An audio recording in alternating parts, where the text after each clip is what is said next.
يا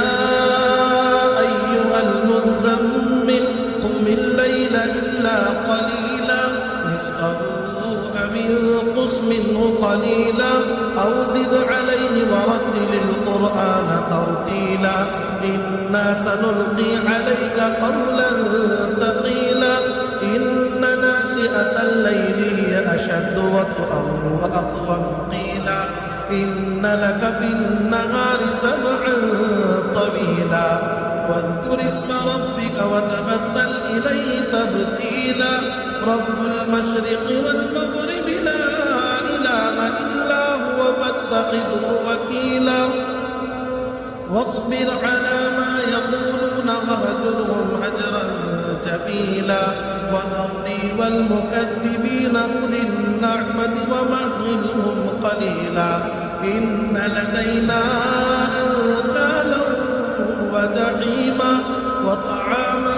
ذا غصة وعذابا أليما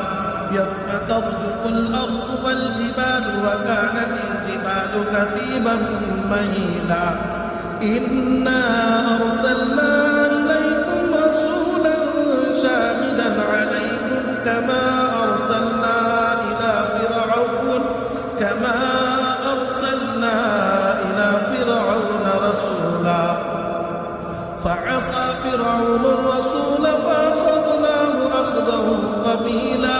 فكيف تتقون إن كفرتم يوما يجعل البلدان شيبا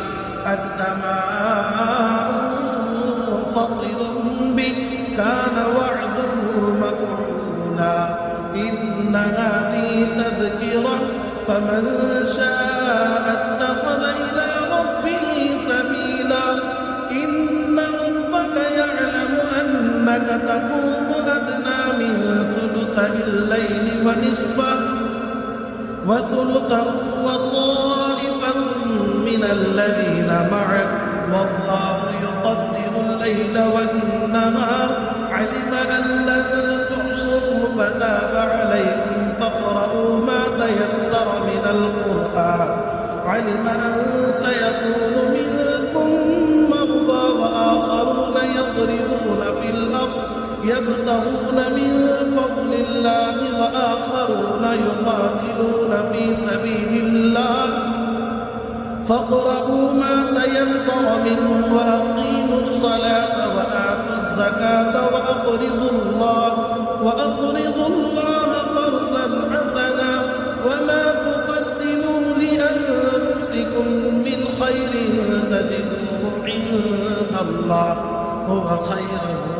وأعظم أجرا واستغفروا الله إن